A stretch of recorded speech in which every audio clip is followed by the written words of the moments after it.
Happy to have you aboard here for the Really Big Barbecue Show. Boing. We cook because we have to, and we grill because we want to.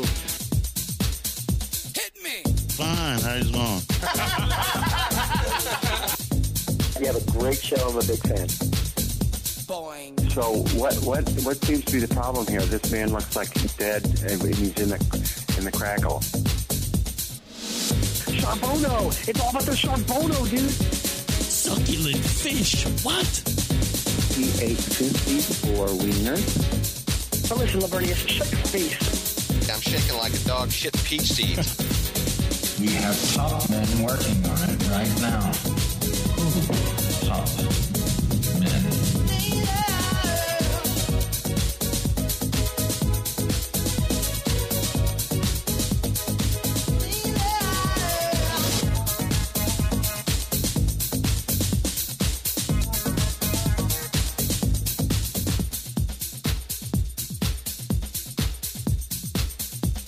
All right, and welcome into the second hour. Happy to have you. You are watching the Barbecue Central Show.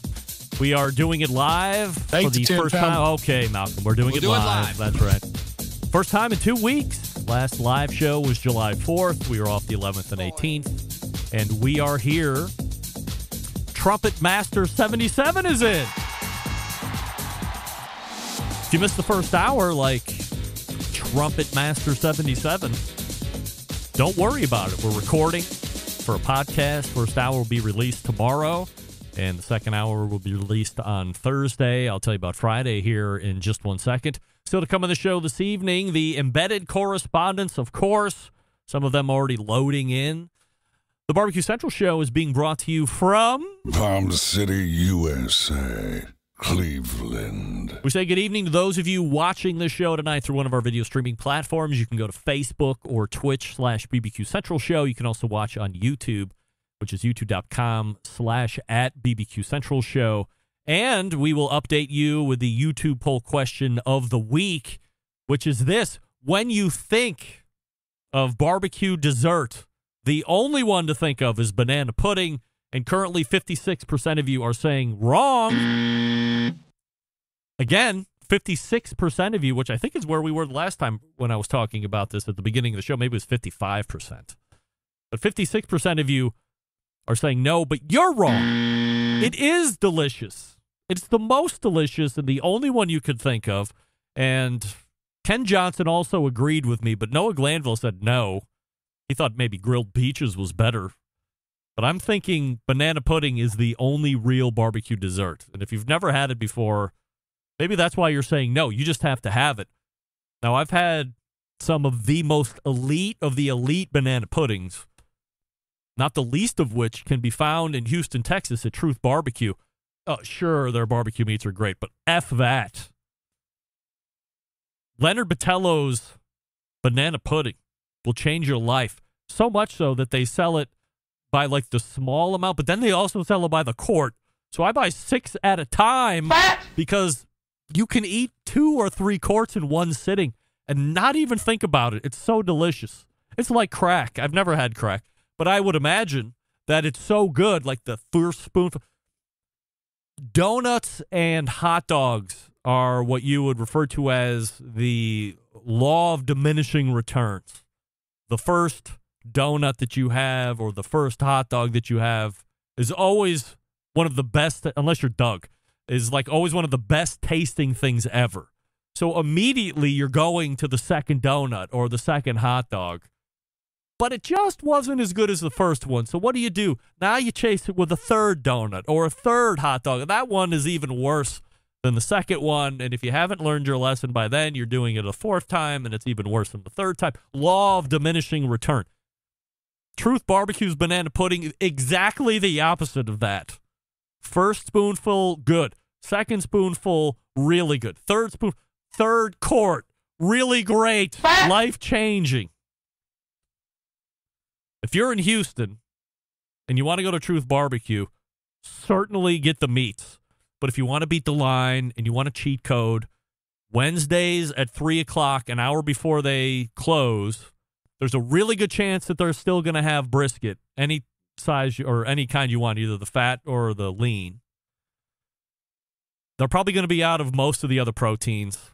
They'll probably have turkey. The brisket and turkey are fabulous. I wasn't like over the moon on the ribs, but I'm not saying that they weren't good. But compared to the other stuff, sausage was hit and miss on Wednesday at 3. But you know what's there in full supply? Banana pudding. Yes. All of the desserts there are fabulous, but banana pudding is change your life good. Let me get off the soapbox of banana pudding before we pull in the embedded correspondence here. Coming up on the best moments of the Barbecue Central show in 10 minutes or less, this coming Friday is episode 292. We're 8 away from 300. Some of you know this, some of you don't know this, but this whole thing, this whole Barbecue Central show ecosystem started all the way back in 2004 when I first launched something called the Barbecue. Well, it was technically called the BBQ the numeral 4 the letter U.com barbecue forum, or barbecue for you. But then I almost got sued, and we changed it to what is now and what was then the Barbecue Central Forum. But that's how this whole thing started. It had a message board, and it grew into a huge message board. Originally, I had to recruit some big names from some of the competing boards to show up, but over time, because of all the cool things that I had and the cool environment that I provided folks to talk about live fire and just life in general, it grew into one of the biggest message boards out there back in the day when message forums were the hot technology. You shared information. And then there was an influx, and that's when I started looking at podcasting, and then podcasting took my fancy. And between the two, I realized, I was more passionate about continuing to learn how to podcast better than I was in keeping up with the Barbecue Forum. And I felt myself drifting away from that, spending less and less time from it. And then, just out of sheer happenstance, I was contacted by somebody who was into buying was into buying forums of various types. He had a do-it-yourself forum and Airstream, like the RVs, Airstream forum, and then he was looking for a barbecue forum. And one thing led to another, and what you'll hear on Friday is the day I sold the forum. So I had that guy on to talk about what people could expect as they stay on in membership, what the transition was going to look like. It was quite an announcement back then. I had some pretty diehard forum members who, at the moment that I mentioned I had sold the forum, turned on me immediately. So, Rebby's a sellout. He's taking the money and running. He's leaving us behind. Blah, blah, blah. That podcast thing will never work out. Yeah. Look, I want to remain as transparent as possible, always, at all times. In this particular instance, did I mention to any of my moderators that I was in negotiations for selling the forum? No, it's none of their business. Of course I wasn't. Get that free stuff out of here. They weren't paying for the upkeep. They weren't paying for this or that. But certainly they were volunteering their time, which I was most appreciative of, but it was paying them back too. They had status on the forum. I certainly wasn't in consultation with anybody because it was my forum. I started. It was mine.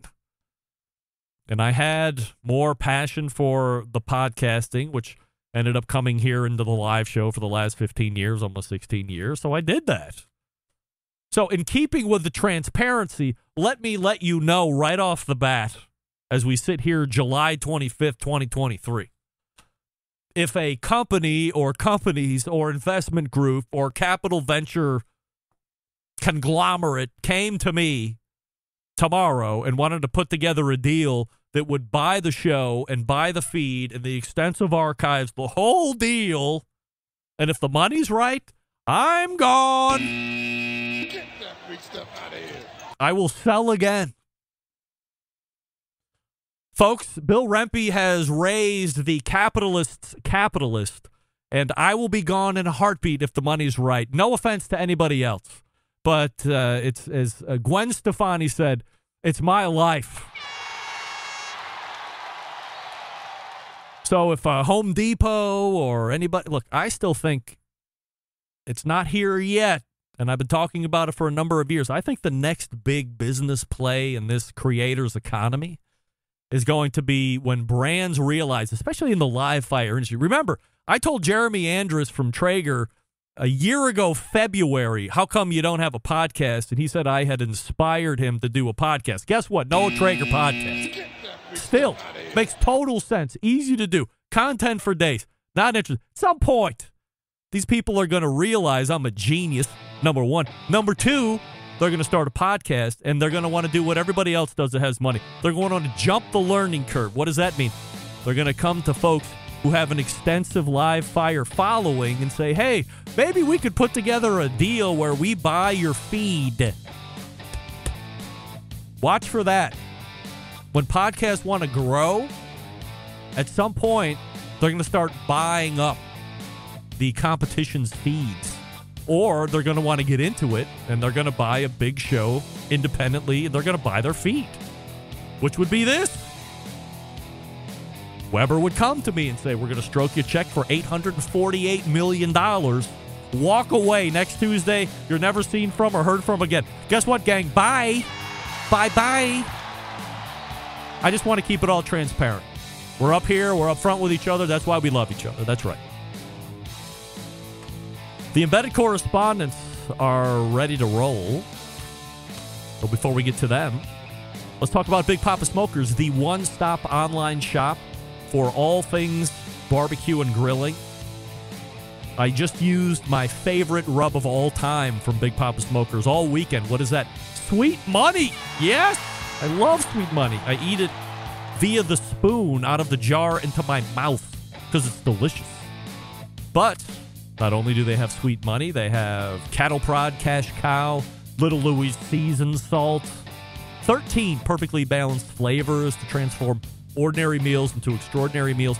They also own Granny's barbecue sauce. Sterling said to me specifically about a week ago, if you haven't tried Granny's, and I haven't, so I have to put in my order to try it. It might change your life on how good it is. So I'm definitely down for trying great barbecue sauces.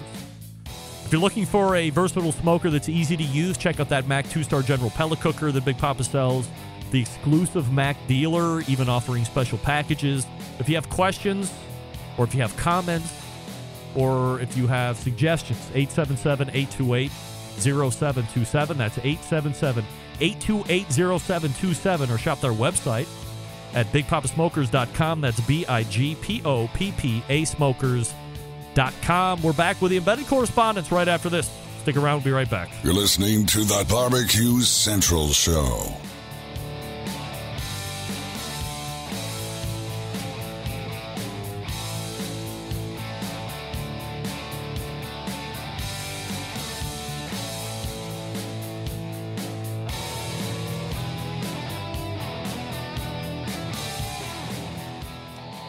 Howard Stern, Jim Rome, Dan Patrick, and Greg Rempe. The Mountain Rushmore of talk show entertainment. Now, let's get back to the Barbecue Central Show. Hey, we're back, and this portion being brought to you by Famous Dave's All-Star Barbecue Series. That was in Sioux City, Iowa this past weekend, and taking grand champion was Bramble Barbecue. Reserving was Never Easy Barbecue. The next Famous Dave's All-Star Barbecue Series event happening this coming Saturday, July 29th. And where? Billings, Montana. You guessed it right. For more information or to see past results, you can go to famousdaves.com/All-Star BBQ Series. That's famousdaves.com/All-Star BBQ Series. And by the way, if you've been seeing a lot more press about the merger of World Food Championships and IMG, it's because a official wire announcement was dropped at some point last week, so seeing a lot of action on that as well. All right, so it's the fourth Tuesday of the month, and that means we are bringing in the Embedded Correspondents.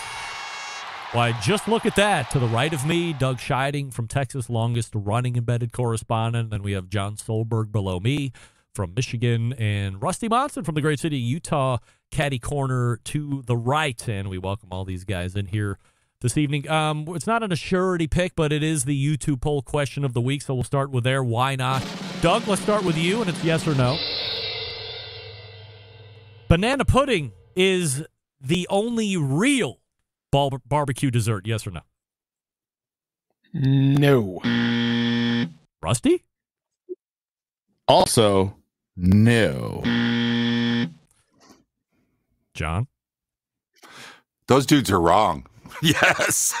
It is the only one. Thank God. John always with me no matter what, so it's a 50-50 split, which means John and I are right and Doug and Rusty are wrong, as always. However, we have a new run of 100% Assurity questions that I'm excited to ask you guys about. We'll start with Rusty here this evening. Rusty, 100% yes or 100% no. You are watching Barbecue USA on the TV. I am not watching it. No. Pulling his best John Solberg. Doug, yes or no? Absolutely, I'm watching it. Yes. John? Are you going to make me say it?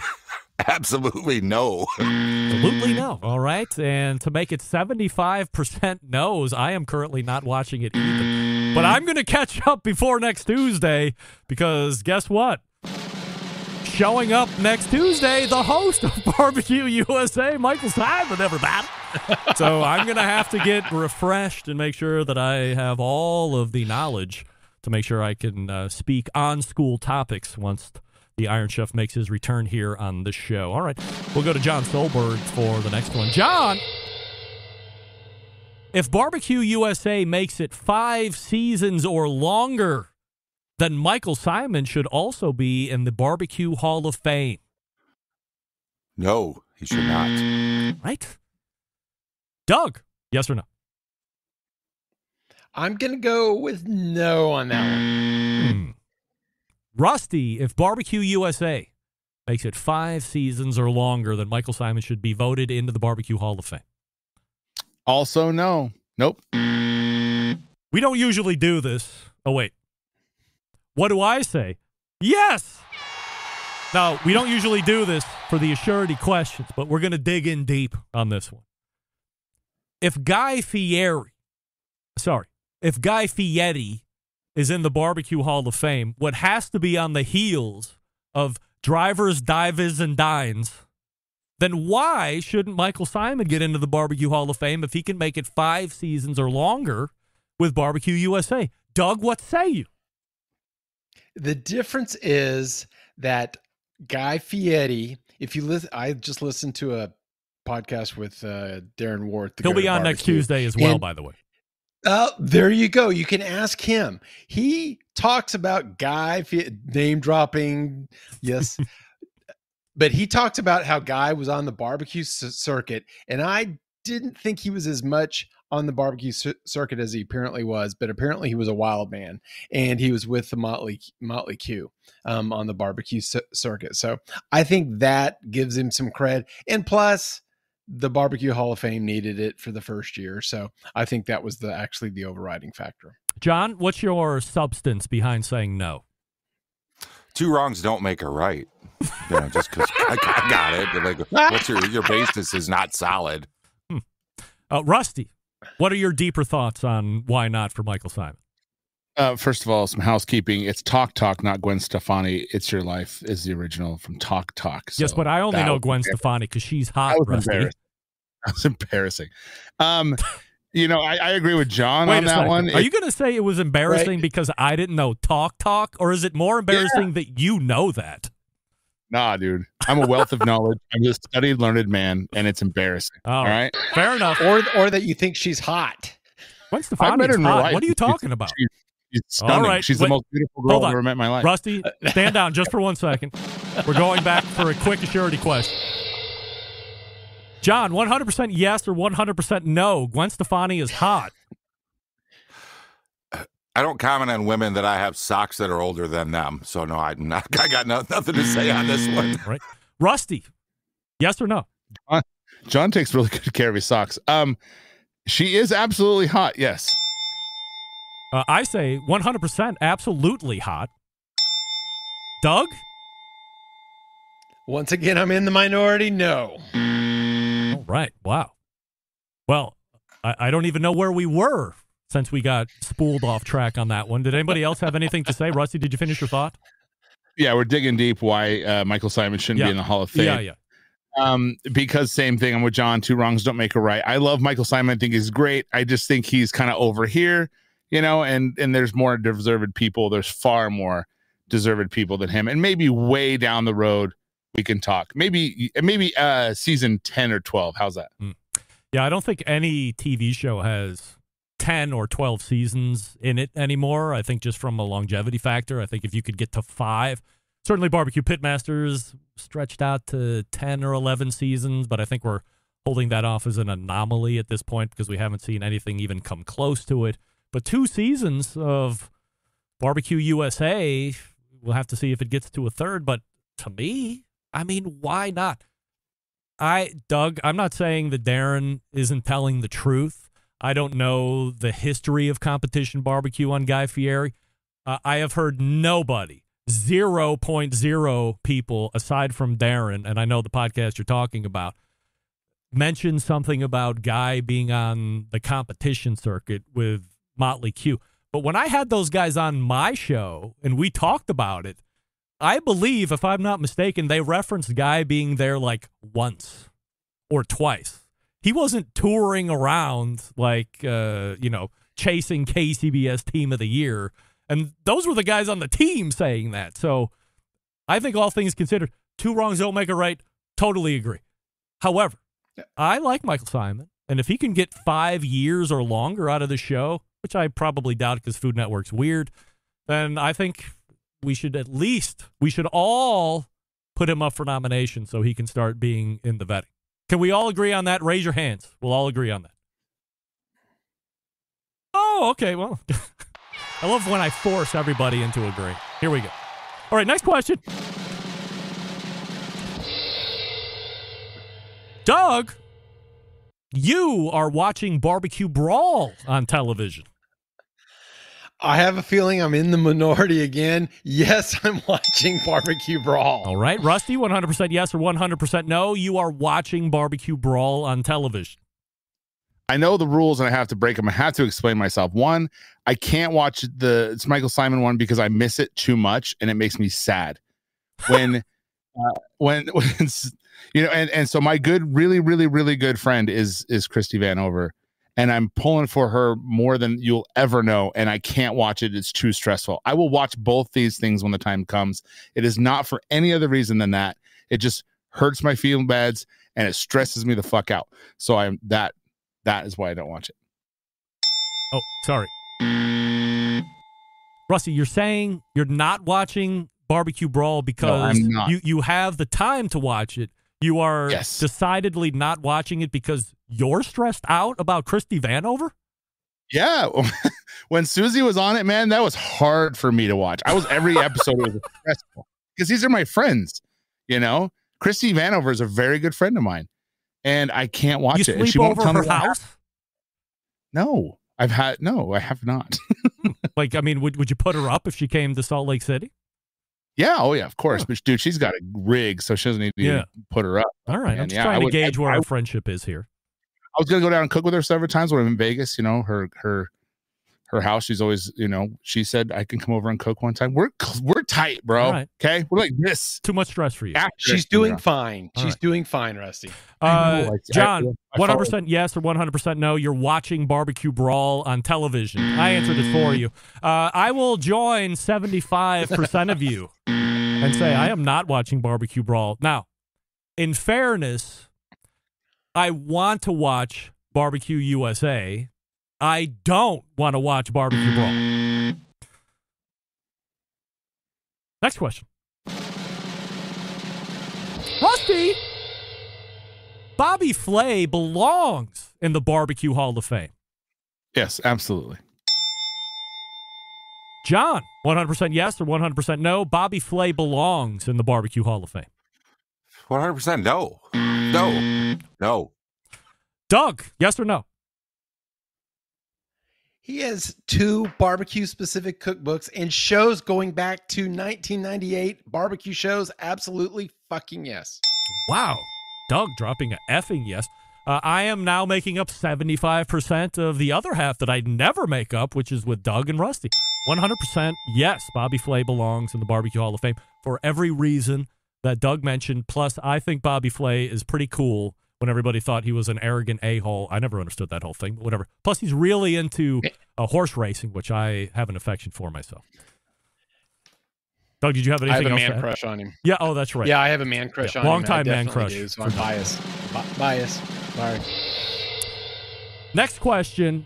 We'll go to John for this one. And just to preface, the yes or no question on tomahawk steaks last month saw a bit of viral heat on Instagram Reels, over 14,000 views and upwards of 100 comments slinging back and forth, which I was completely surprised on. So we'll follow it up with this one. John, 100% yes or 100% no. Thor's hammer is a bigger waste of money than a tomahawk steak. I'm going to be hypocritical and go, no, it is not a bigger waste of money. Right? Rusty, yes or no? It's freaking close, but not, no. No or no? No. Doug, 100% yes or 100% no. Thor's hammer is a bigger waste of money than a tomahawk steak. Even at half the price, it's harder to cook and it's sinewy, and so I'm going to say yes, it is a bigger waste, because at least tomahawk, you get good meat with it. Look, I hate to say it, but I 100% agree with Doug. Thor's hammer is a bigger waste of money than tomahawk steak. I saw the Bearded Butchers carve one out a couple days ago. I don't know anybody on earth that is eating these. I saw only a raw version. I've never seen a cooked version anywhere on social media. Maybe I'm not following the right accounts. John, do you think that this Thor's hammer is going to be a trend before the end of the year, or we're never really going to see it? Nobody knows trends better than you. Absolutely. It is trending now. Trending now. Rusty, it will be a trend by the end of the year? Yeah, I can see that. Doug? For sure. Damn, I'll post Thor's hammer next week for Meet Me on Monday on Instagram. Really? Yeah. Look for it. You committed to it. You got to do it. Otherwise, it's going to be a merciless beating come the end of next month. I can tell you that. All right. 100% yes or 100% no. And we go with Doug. Honey is low-key 2023 trend. No, I've seen it twice, and once of them was me. Rusty, honey is a low-key 2023 trend. 100% yes or 100% no? No, man. It's been around forever. John, yes or no? I haven't seen it. I'm going to say no. It is not. Low-key? Yes. Honey, 2023 trend. Book it. Next question. John? 100% yes or 100% no? Between the two, strip steak is better than a Denver steak. 100% yes. Strip steak is better. Rusty, strip steak is better than a Denver steak. Damn, that's a hard one. Strip steak is better. Yes. Just God. Wow. These are close, bro. Doug, yes or no? I'd say it's pretty close, but I'm definitely going yes. Well, this is highly awkward because 100% yes or 100% no between the two. Strip steak is better than a Denver cut? No. And I just had a Denver cut at Georgia James in Houston, Texas that was borderline life-changing good. Now, it was a Wagyu Denver steak, but I've had comparable Denver strip steaks, Denver/strip steaks, and I have sided with the Denver steak each and every time. I'm a huge fan of Denver steak. And this is coming from a guy who's trended off of rib steak back onto strip steak, now going to Denver. So I'm going to keep moving west, and we'll keep going on with the questions. Douglas, 100% yes or 100% no? choripollo is a real Mexican dish?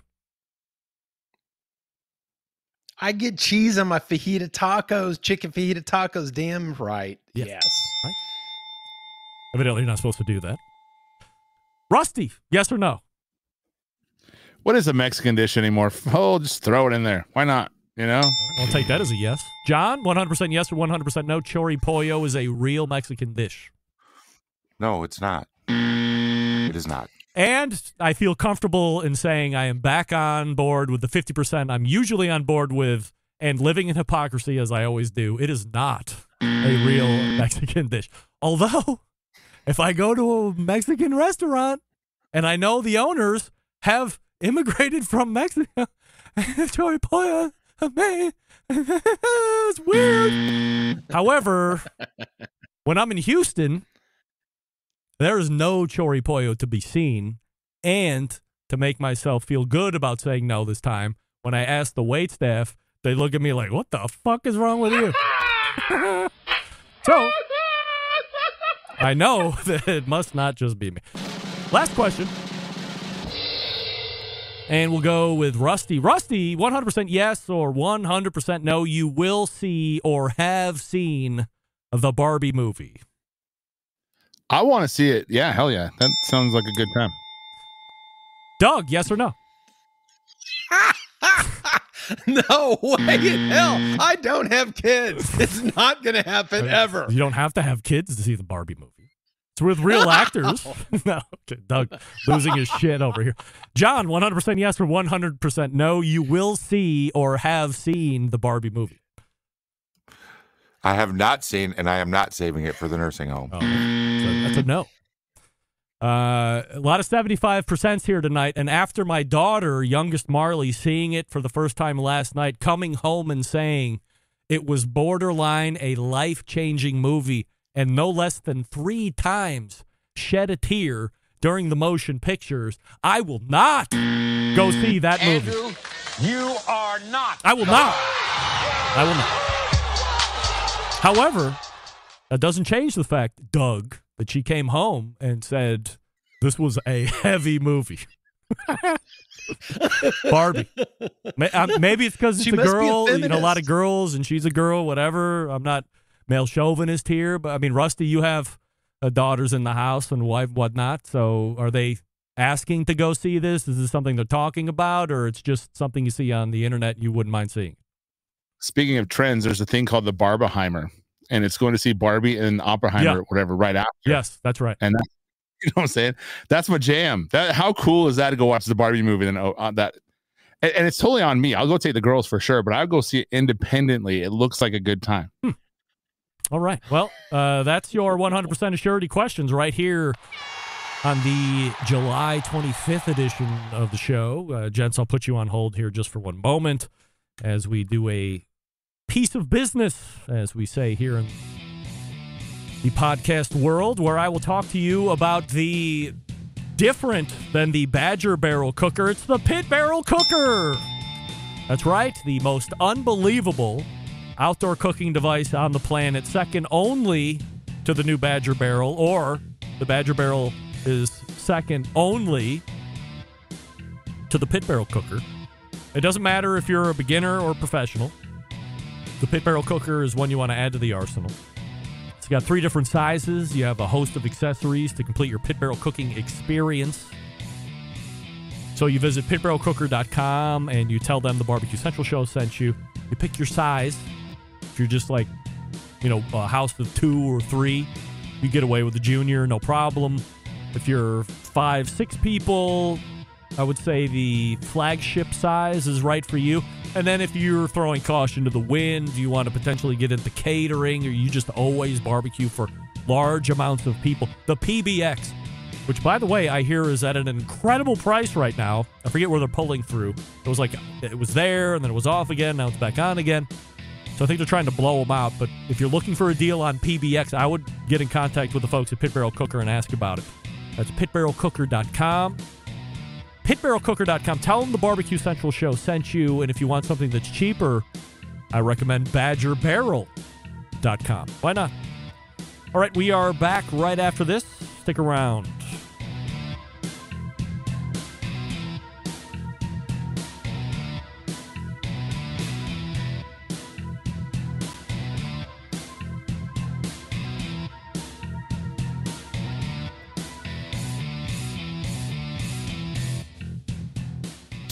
let's get back to a guy who has more experience giving you his opinion than he actually has cooking. Once again, here's your host, Greg Rempe.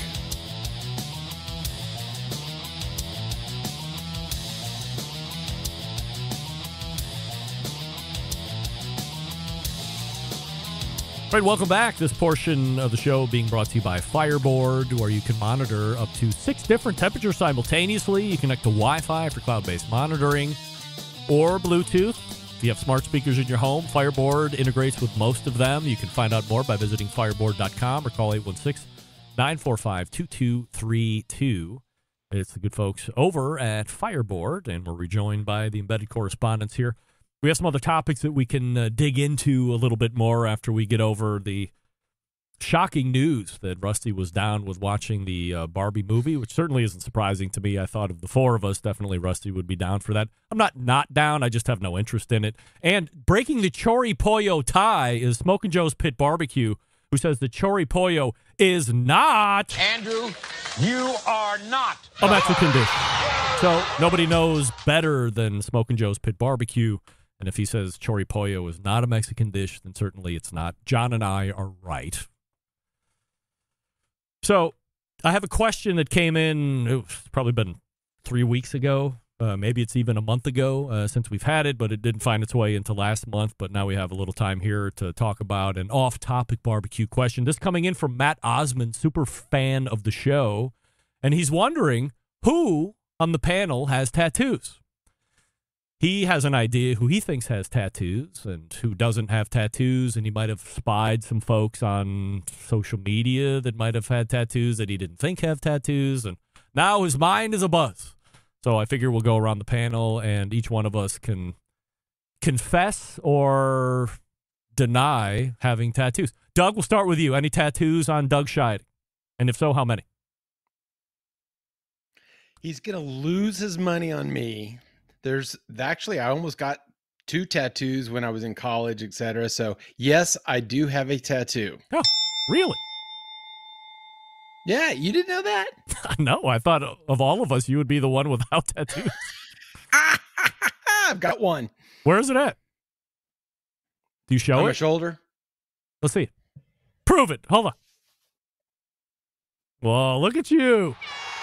What is that? It's a horse, an A? It's the Houston Rodeo logo. Oh, right, because you're a world champion there at the Houston Rodeo. Right. There you go. John, you have tattoos, and if so, how many? I don't have any idea how many. like tattoos are like cookers. If you know how many you have enough. I have no idea. Are you would you call yourself fully decorated? Oh no, not. I got lots of canvas to go. Yeah. It's just that my tattoos are my tattoos, right? They're kind of mine, so I just kind of keep them to myself. And I'm not going to go any further, but we could. It's like I got a lot of canvas and I got a lifetime to fill it. So I honestly don't know. I don't know. Rusty, how many tattoos if you got them? First of all, I didn't know John had tattoos, and that's sick. I didn't know those are cool ass tattoos. You didn't know that? I didn't know that. I thought we had like an off-air discussion about that at one point. Maybe years ago. Before his time, I think it was. Maybe that was a Steve thing. Before his time. John, take off your whole shirt. Let's go ahead and see it. I got the music going. Here we go. Take it off. Oh yeah! Now it's time. Welcome to the main. Where's my dollar bills? Where's the main stage? John Solberg, everybody. All right, here we go. John, put your shirt back on. What are you doing? Ooh. Where's my pillow? All right, so Rusty is caught off guard that John has that many tattoos where he doesn't even keep track of them anymore. You have tattoos? Also, Doug's lying too. When I was hanging out with him in San Antonio, I'd been over to pick something up. He has a butterfly on his lower back. So you guys just know. I do. I actually have several tattoos. I have Salt City on my fingers right here. I got all sorts of stuff on my arm. I got the American flag. Oh, colored too. Nice. Ooh, America. Nice. My wife is a tattoo artist, so she's gonna do a whole lot more. So we're gonna, like John, I'm like, prop. She's a real tattoo artist, like at a salon. Very good. Yep. She's very, very talented, actually. All right. And then, of course, your humble host does have tattoos as well. So I have, you can't really see these that well, but so these are a series of 13s. Each one of them represents one of the ladies in my life. So 3 daughters and a wife. And then the color over and under each 13 is birthstone. And 13 is a number that recurs in our life in a lucky way, in a good way. So that's why I have 13s. Then we have what we call the ambigram tattoo. So this way it says regret. And then this way it says nothing. And then we got the shoulder piece here where the skin is falling off and I'm nothing but a machine underneath. So I guess technically I have 6 tattoos, but nobody in my family seems to think that those are 4 separate tattoos. That's 1.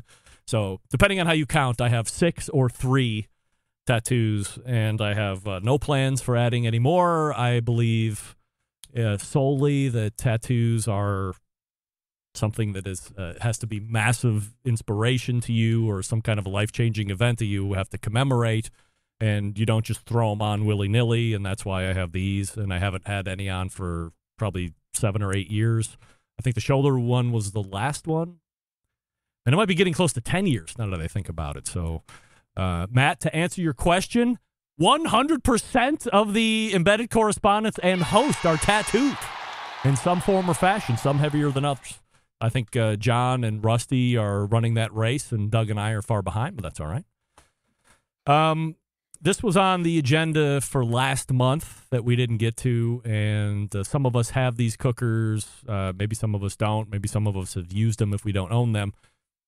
I was asking specifically about the ceramic grill sector, where it currently sits in the sexiness of all of the other live fire categories. And I thought it was a pretty stale segment, and that it has been fairly stale for, let's say, the last 10 years, where it doesn't seem like there has been any real innovation that's been made. Now, we have to hold off a portion of that statement because Kamado Joe has now introduced the Connected Joe, which brings some technology to the game, steps outside of the box that ceramic cookers have been playing in otherwise. But just from a marketing standpoint or getting it unstale, Doug, what do you think could be done? What do you think should be done? Or do you think that there is anything that can level up just the ceramic grill industry in general as far as being on the radar for potential consumers? Because I don't know if it sits there. It seems like the train has left the building for them. They've totally lost any presence on social media. They don't do the Connected Joe is pretty cool, I think, in my mind. But do you really see anybody pushing it? I mean, when the Birch Barrel came out, that was the hottest thing for a while, and everybody was loving it, etc. Come out with cool looking Kamado Joes or ceramic grills Primos. Or Primos, etc. Come paint them, make them camo, put American flags on them, make it something that people want to cook on versus just the standard, colors that they have. And it's associated too much with old men. They need to get some young youth involved in it, I think. So the youths of the world need to unite and come up with their own ceramic grill. Rusty, what do you think needs to? It's a great question. Bring the ceramic grill sector back into the same realm as, let's say, pellet cookers or griddle cookers right now. It's hard because they're expensive and they don't cover a lot of space, So when someone's looking to buy something like that, they think they want to cook a whole lot of food, and it doesn't. For me, my introduction to those was it's it's very old technology, like this is how they've been smoking in this cylinder style for thousands of years. And I thought that was really cool, but that wore off quick when I realized I don't have a lot of room to really cook a lot of food on it. But I will say it's one of the best cookers out there. I think they really need to work on, I don't know. I mean, they got the performance out there, but maybe it is just the young crowd. People, like Doug said, maybe get back in the competition scene somehow and work it that way. But I just think it's a little too expensive. It's too heavy, and there's not a lot of cooking space on it. It just kind of, people look for different things other than those, in my opinion. But I think it's one of the better cookers out there, and unfortunately, I hope that it does well, because I like them a lot. They're very, very awesome. John, I know you've cooked on ceramic cookers quite a bit. What do you think could be done to help get them into the radar of purchasers? This is a tough question to answer, because how do you make them sexier? The cult of Big Green Egg was the only player in that market for decades and decades and decades. Nowadays, we fast forward, everybody has a ceramic. I could get a ceramic and have it shipped over here. Same ceramic as everybody else's has. Like Rusty said, it's heavy. You could paint a flag on it. That's great. You can't do anything with it. Most people can't afford it. Even an expensive ceramic is expensive. So how do they do it? That's a really good question that I don't have any answer for at all. But I think that whole market evolved, and it's never going to go back to where it was, because everyone has one and they're everywhere and nobody wants them. The market's going to drive itself. Go ahead, Doug. Easier to use. I saw at Memphis in May, there was a not to be named ceramic cooker across the way from the Home Depot when I was there with Home Depot. And they were like, instead it was like a pizza oven. They were having to bend over to get the ashes and scoop the ashes out the front. There was no easy release of the ashtray. I mean, even the old guys can't do that with their bad knees and stuff. So I think from a standpoint, I agree with the old expensive, but yeah, it just needs to be easier to use, and charcoal's dirty. Come out with wood burning one or something like that. Well, this is an odd question for me too, because as I had mentioned earlier in the show with Ken Johnson from the Home Depot, when I first got into this, you had to build the fire, whether you were doing it in an offset. I mean, Doug, you learned on an offset. You know how to build the fire. I was learning on Weber Smoky Mountains, so you had to learn. Wasn't incredibly hard, but you still, had to learn how to bring the temperature up, catch it on the way up instead of trying to bring it down, do your vent adjustments, this and that, and make sure you're keeping an eye on it every once in a while. But you still had to make a fire and maintain a fire in order to cook on it. So getting back to that, after I got my hands on the Primo, I felt reinvigorated. I had to dirty myself with charcoal, and I had to light it, and I had to bring it up to temperature, and I had to know when to make the vent adjustments to get it dialed in. I'm with Rusty. Rusty talked about old technology. I mean, there's no technology on these things at all, of course, except for the Connected Joe. So it's not even old technology. It's no technology. It's charcoal, and you got to know how to work those dampers. Now, to me, this thing gets set into a temperature, and anybody that's ever cooked on a ceramic cooker can attest to it. Once the ceramics warm up and you get that thing locked into a temp, depending on what it's like outside, you could get 24 hours out of a load of charcoal. Maybe you could get more if you had a fan on it of some, like a Guru or something like that. Maybe it would help you maximize. I've used solely and totally against the norm B&B char logs, so it's not lump charcoal. It's not necessarily a briquette per se, but I've also used some Kingsford to get it going, and I ran, I think, 16 or 18 hours when I did a pork butt cook before I went to Houston for 2 weeks. The fire stayed lit, never got choked out due to the ash, so I was happy to see that you could, use briquettes, because the thing, or the mantra with ceramic cookers for the longest time was you have to use lump charcoal, because if you do a long cook, the fire's going to put itself out overnight because of all the ash buildup and blah, blah, blah. So I was able to skirt through that using the B&B char logs, plus I get some good heat, not a lot of icky stink as the charcoal burns through that time as well. I would like to see, like anything else, what does Traeger do the best? They have a stable of 1,800 influencers. Maybe not bring on 1,800 influencers at Big Green Egg or Primo or Kamado Joe or whatever. I mean, hell, Primo or Kamado Joe can afford to hire a stable of influencers because they're owned by Middleby now, who is bigger than Traeger by like twice. So they have the funds to get social media out there. But in the age of social media, if the only person I know using a ceramic cooker is Jack Arnold, and he's the only social media influencer on ceramic cookers, then there's a problem in the industry. There needs to be 20 other Jack Arnolds out there with his size and his audience and him talking about it all the time, showing him cooking on it, and there just isn't. Well, there's going to be me, but it's just going to be me and Jack Arnold for now, and that's it. So, Doug made a reference to maybe the train has already left the station. I hope that that's not the case. I will be doing my part to make sure that the people that I'm aligned with are trying to keep pressing forward in this, because there's a lot of things that work against it. There's weight, like you guys were talking about. There's non-customizability that you guys are talking about. There's no technology that everybody wants. Dirtiness that Doug had mentioned.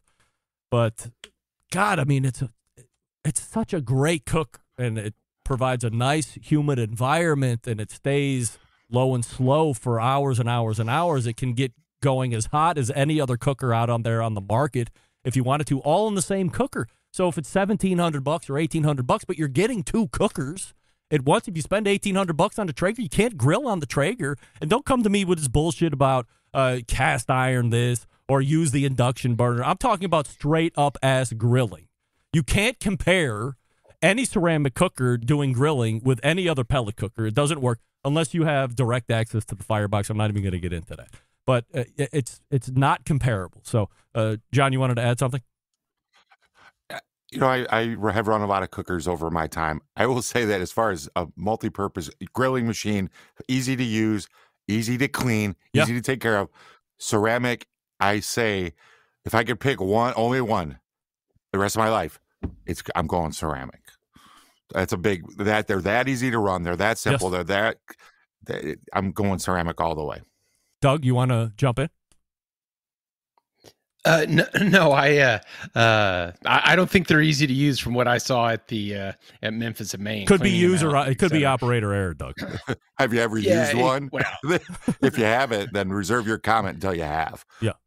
Well, I just saw them getting on their knees to clean out the ashes out of the damn thing. So what the hell? Yeah, they got to get a kick-ass basket liner. Yeah, that's right. You got to do that. All right, so we've come to a close here this evening. Gentlemen, before we let you go, we always like to do promotion. Doug, what are you up to? Actually, take that. Yeah, go ahead. Yeah, I want to thank you, Greg, for harassing me with Sam the Cooking Guy, because he sent me a copy of his book, which I already had, but he pointed out very pointedly and signed that pages 177 through 195 are effing hot dogs. And I had no idea. I've cooked at least 10 burger recipes out of this thing, and I would have bet $1,000 it had no hot dogs in it. Yeah, funny as hell. Yeah, he's highly worried about your hatred of hot dogs, but I told him it's a lost cause. Don't even worry about it. Rusty, what are we promoting on the way out? You can go check out the Pitmasters podcast on all of your socials and whatever, and check us out. And we have a couple of great episodes coming out. Check it out. And right now, don't listen to this show anymore. Listen to ours. John, what do we have promoting here? I'm flipping speechless, Rusty. I was Friday, best moments of the Barbecue Central show in 10 minutes or less. Check it out. Subscribe to the podcast feed and get it. Gentlemen, as always, I appreciate the time, and we will see you again next month. It's Doug Scheiding just to the right of me, longest-running embedded correspondent from Texas, John Solberg from Michigan below me, and Rusty Monson from the great city of Utah, the embedded correspondent right there. Another rousing edition, if I would say so myself.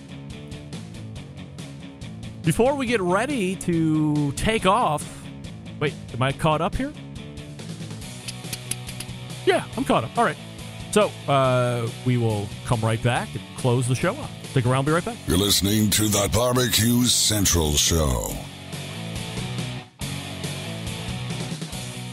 Whole packers, full racks, legs and thighs, injecting butts. If you've never heard this before, you might think you found the best XXX show ever. Let's get back to the most homoerotic host out there today, Greg Rempe. And we thank the embedded correspondents for joining us last segment. Could it be that my throat is blown after having 2 weeks off? I'm a tad dry, if I'm being honest. Lots of great Assurity back and forth. Smoking Joe's Pit Barbecue wondering if John did time in the pokey to get all them tats. You don't even want to know what John's done, Smoking Joe. Let's leave it at that. Still mixed reviews on Chori Pollo, though. Some saying yes, it is a Mexican dish. Some saying no. Sweet potato pie is a great barbecue dessert, according to Rusty before he jumped on. Has Doug ever had a Kamado cooked hot dog? We know the answer to that, Smoking Joe's Pit Barbecue. There's no way Doug is doing anything with hot dogs, period, except taking them out of the package, putting them in a bun, and then taking them directly to the trash. They will not hit his grill, and even less of a chance of them hitting his mouth. No way. He's not doing it. Right all the way back in the first hour was Ken Johnson from Home Depot. Then we had Noah Glanville from the new Badger Barrel, badgerbarrel.com or pitbarrel.com, depending on what you like. If you're in the mood or you're on the lookout for a new cooker that's sub $300, it's a barrel style. The Badger Barrel is something you want to take a look at, no doubt about it. And then the Embedded Correspondents in the second hour. Promotion for next week. Leading off the show, Michael Simon from Barbecue USA, the TV host there. Then Darren Wharf, Iowa Smoky D's. Then Sam, the cooking guy. And then, I think the creator of Rocket Fire, if I'm not mistaken. Just going off the top of my head, so fully packed show. I had to bump Malcolm Reed off the show for Michael Simon, which I wouldn't normally do. This is the only time I can get Michael Simon as the show is running on Food Network. So that's what you have to look forward to next week. So how do I always leave you? September 11th, 2001. I will never forget. Until next Tuesday at 9 p.m. Eastern, this is your program host and proud U.S. American, Greg Rempe. Good night now.